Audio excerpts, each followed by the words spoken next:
Hello students, in the last video we covered the chapter of 3a, that is demand analysis, and the chapter of 3b, that is elasticity of demand, will be covered when we will actually meet in the classroom, real classroom, and not in this virtual classroom.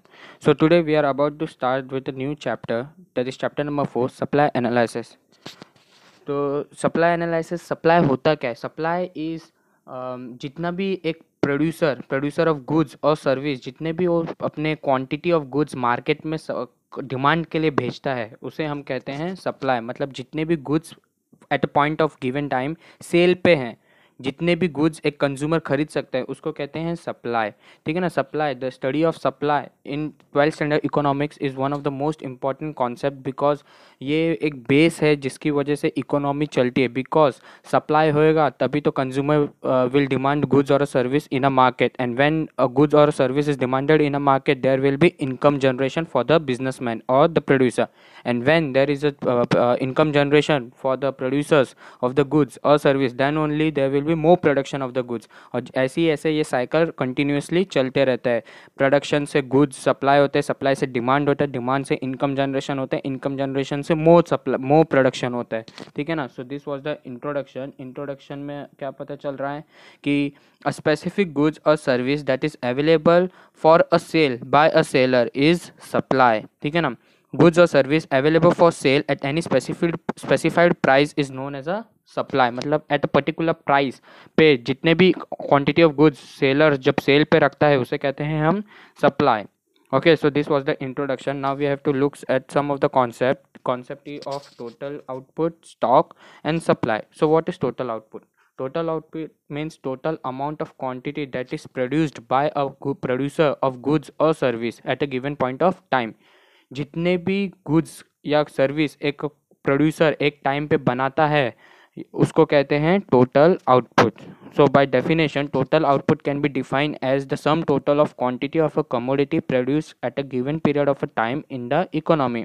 और ये production की वजह से consumption lead होता है, मतलब consumption होता है, कंजम्पशन से इनकम जनरेशन, इनकम जनरेशन से more production. Okay, so this is a continuous cycle. Okay, so next concept is concept of stock. Stock क्या होता है? Stock means total quantity that is available for a seller to sell. ठीक है ना? जितने भी goods एक seller के पास at a particular point of time पे अवेलेबल रहते हैं सेल के लिए, उसको कहते हैं स्टॉक। ठीक है? तो stock is a total quantity of a commodity available for a sale with a seller at a particular point of time, and with the help of stock only supply is possible. मतलब stock है तभी supply possible होता है। So stock is a source of supply.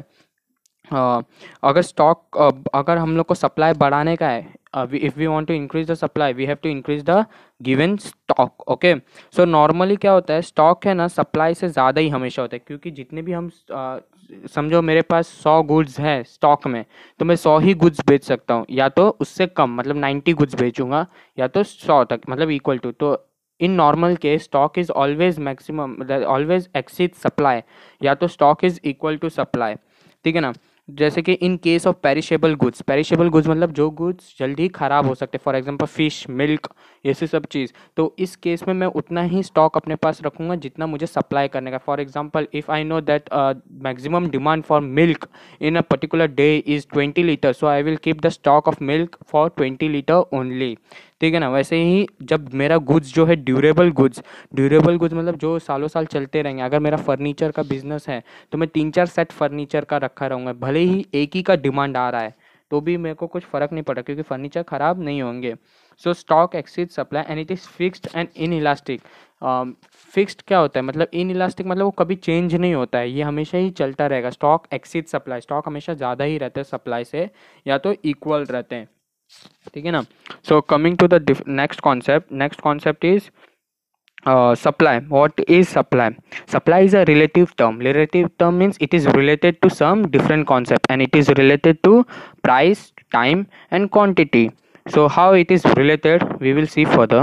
Meaning of supply means जितने भी goods at a particular point of time पे by a particular seller, sale पे जो रहते हैं उसे कहते हैं supply. Okay, the word supply implies various quantity of a commodity offered for sale by producers during a given period of time at a given price.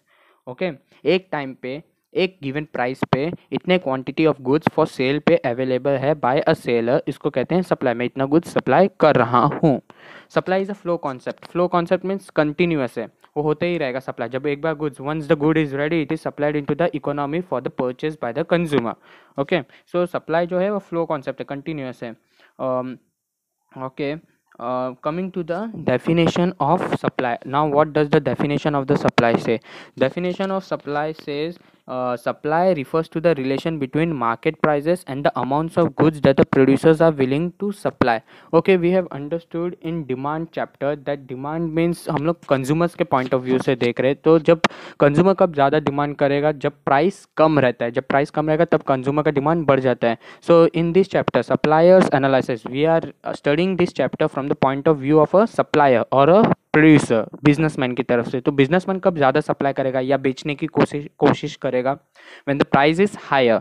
Okay, so supply refers to the relationship, it is related to the market prices. जब market prices पे वो देखेगा, अगर market price इस वक्त मेरे goods का कम है तो मैं सप्लाई कम करूँगा, और जैसे ही प्राइस बढ़ जाएगा मैं डिमांड, उसका सप्लाई बढ़ा दूंगा।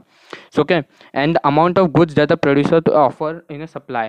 ठीक है ना, तो जब प्राइस के, मार्केट प्राइस के हिसाब से ही मैं अपना सप्लाई, क्वांटिटी ऑफ सप्लाई ऊपर नीचे करता रहूँगा। जब प्राइस ज़्यादा रहेगा तभी मैं सप्लाई ज़्यादा करूँगा, प्राइस कम रहेगा तो मैं सप्लाई भी कम करूँगा। नीचे पैराग्राफ में एग्जाम्पल के साथ दिया गया है, if you can read it, it will be easy to understand for you. Okay, now what is supply schedule? Schedule means tabular representation of a numerical data. Now supply schedule, we have also understood the concept of individual demand curve, demand schedule, and market demand schedule. Now individual supply curve and market supply curve.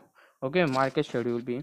So individual schedule क्या बोलते हैं? If you look at the table 4.1, so on the left side of the table it is given of a price of a commodity. Price, एक particular type का price you can imagine, and the price of that commodity is given, which is increasing down the order. And on the right hand side of the table it is given the supply of a community, means अगर price बढ़ते जा रहे हैं तो supply कैसे react करेगा वो हमें दिया गया है। So if you look at the table, the price is going on increasing from down the table, and the supply is also going increasing down the table। मतलब जैसे जैसे नीचे जाते जा रहे हैं, प्राइस बढ़ते जा रहे हैं तो सप्लाई भी बढ़ते जा रहा है, because it is related to the market price. हमने डेफिनेशन में भी देखा, and producers are willing to sell more when the price of a goods are higher in the market. Okay, so at the price of rupees 10, supply will be of 100 kg, and as the price is going on, when the price is 20, supply is 200 kg, when price is 30, supply is 300 kgs, and so on, it is going on increasing। And if you look at the individual supply curve, if you can remember, if you can memorize, if you can remember, when we studied the concept of individual demand curve, the demand curve is sloping downwards from left to right, क्योंकि जैसे जैसे price बढ़ते जाता है demand कम होती जाती है। But if you look at the table, ये तो डायरेक्टली प्रोपोर्शनल है। डायरेक्टली प्रोपोर्शनल मतलब एक ज़्यादा हो रहा है तो दूसरा भी ज़्यादा हो रहा है। क्या ज़्यादा हो रहा है, मतलब प्राइस बढ़ रहा है तो सप्लाई भी बढ़ रहा है। So therefore the demand curve, supply curve, therefore the supply curve is upward sloping from left to right। if you look at the graph, x axis पे दिया है quantity supply, and on y axis the information of the price is given। okay, and the supply curve is sloping upward from left to right। 100 रुपये पे 10 की quantity supply, 20 रुपये पे 200 की quantity supply, and so on, it is going on increasing. okay, now if we look at the market supply curve, market supply curve means there are more than one seller. There is the table gives the information about three seller in a market। okay, seller A, seller B, seller C।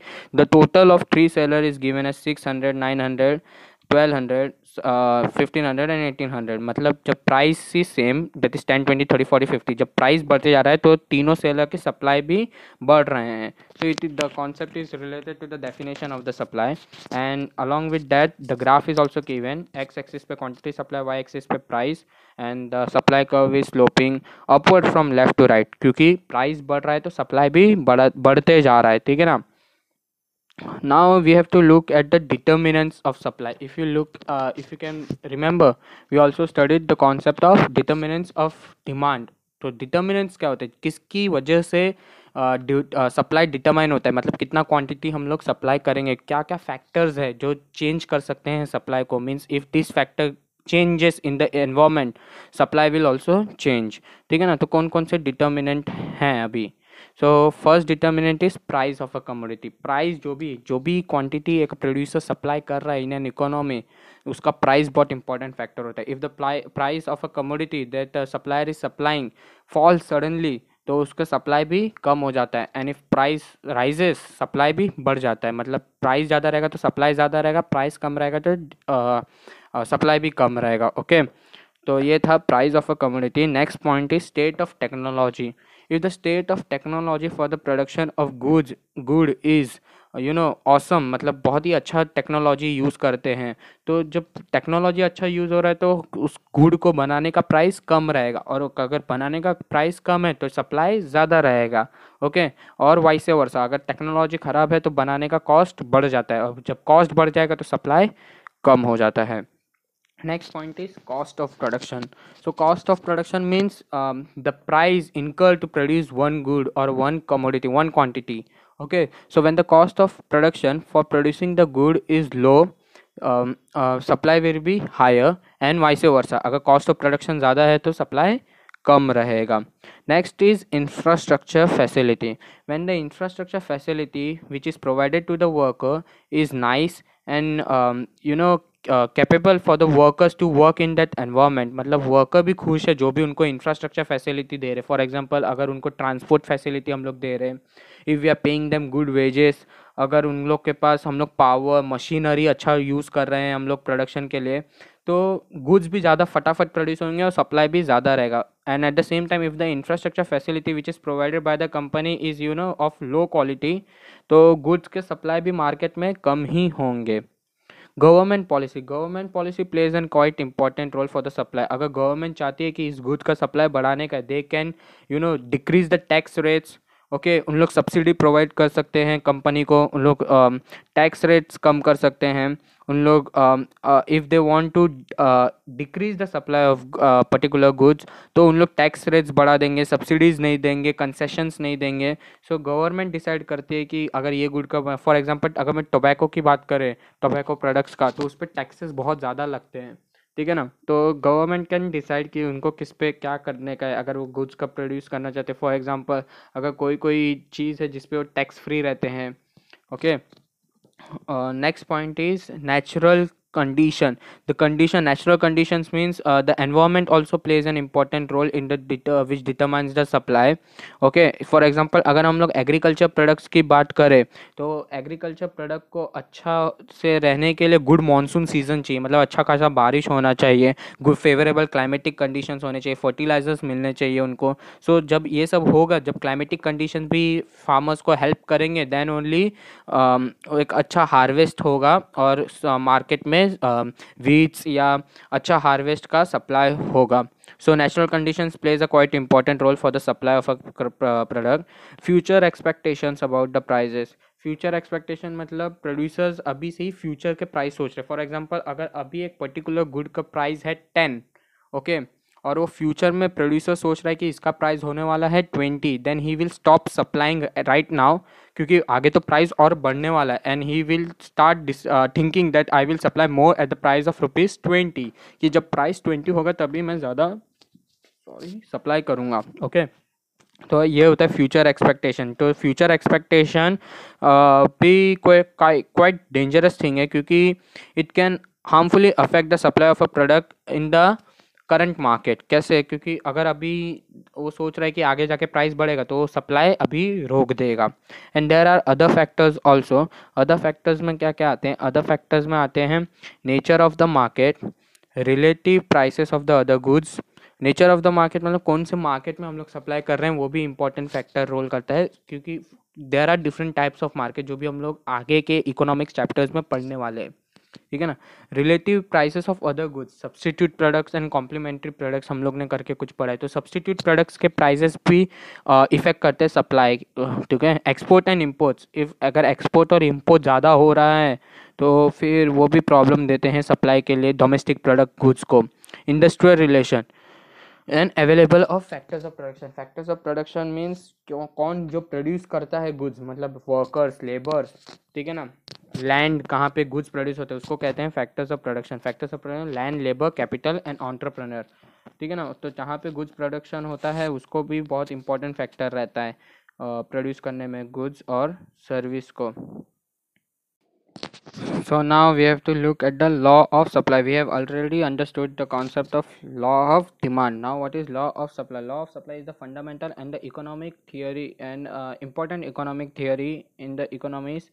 It was introduced by Professor Alfred Marshall in his book Principle of Economics, which was published in the year 1890. Okay, so what does the statement of law says? Other things being constant, मतलब और किसी चीज़ पे when you are studying this law, when you are keeping in mind this law, तो और किसी चीज़ पे ध्यान देने की ज़रूरत नहीं है। You just have to understand this law, you have just keep it in mind this law, और किसी चीज़ पे ध्यान देने की ज़रूरत नहीं है। So other things being constant, higher the price of a commodity more is the quantity supplied and lower the price of a commodity less is the quantity supplied. मतलब जब प्राइस एक पर्टिकुलर क्वांटिटी की ज़्यादा रहेगी तो supply भी वो quantity का, वो कमोडिटी का ज़्यादा होगा, और जब वो कमोडिटी के प्राइस कम होगा तो उसका सप्लाई भी कम हो जाता है।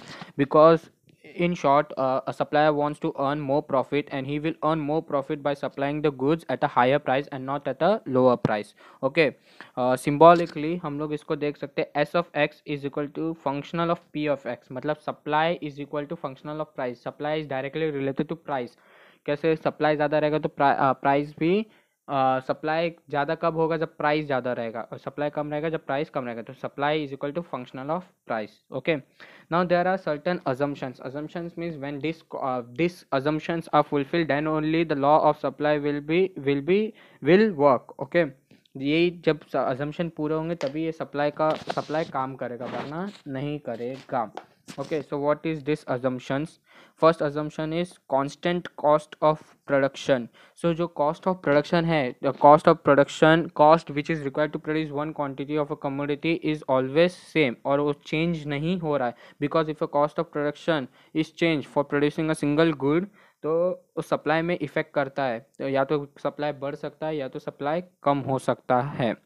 Now the second point speaks about constant technique of production. It is assumed that the technique which is adopted by a producer to produce a good or a service remains constant throughout the process of production. It is not changed constantly and variably. It remains same for the long period of time, because if a technique for the production of a good is changed, there might be certain gain or loss in the cost of production, and if there is a changes in the cost of production, there might be changes in the supply as well. ठीक है ना, तो cost और technique of production हमेशा change ही रहती, same ही रहती है। No change in the weather condition. It is also assumed that the natural conditions or the weather condition is not changed, because if there is a change in the weather condition, if there is some differences in natural condition, if the monsoon that this year is different from the monsoon that occur in the previous year, then there is a problem, then there can be differences in the supply of the goods or the services. Okay, so there is a, and this may be possible due to the natural calamities. हो सकता है पिछले साल अच्छा बारिश हुआ है, बस पर इस साल अर्थक्वेक आ गया, फेमाइन आ गया, बारिश ही नहीं हुई तो फेमाइन आ गया, सूखा पड़ गया। ठीक है ना, सो ऐसा अजम्पशन रहता है कि वेदर कंडीशन में कुछ भी चेंजेस नहीं है। No change in the government policy also. When you are studying about the law of demand, you have to assume that the government policy is same. It is not changes, it is not changed frequently and again। ठीक है ना, same ही रहता है goods के लिए। No change in the transport cost. Transport cost means cost which is incurred by the producer for transporting its good from the place of production to the place where it is sold.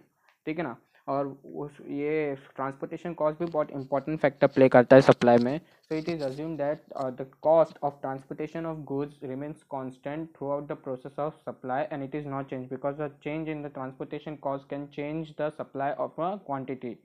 Okay, so the next point of assumption is prices of other goods. Prices of other goods, that is prices of substitute goods. It is assumed that during the study of the law of demand, the prices of substitute remains constant. It is not change, means it is equal to the supply of the goods which we are studying now. मतलब जो goods हम लोग supply कर रहे हैं और substitute goods का prices same ही रहेगा, कुछ changes नहीं है।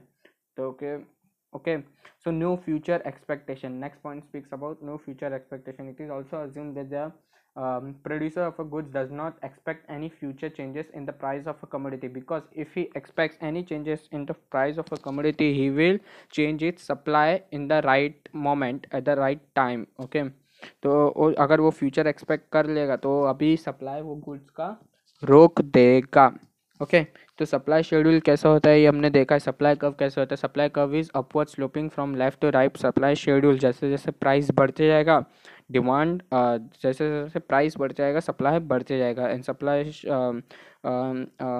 curve is upward sloping from left to right.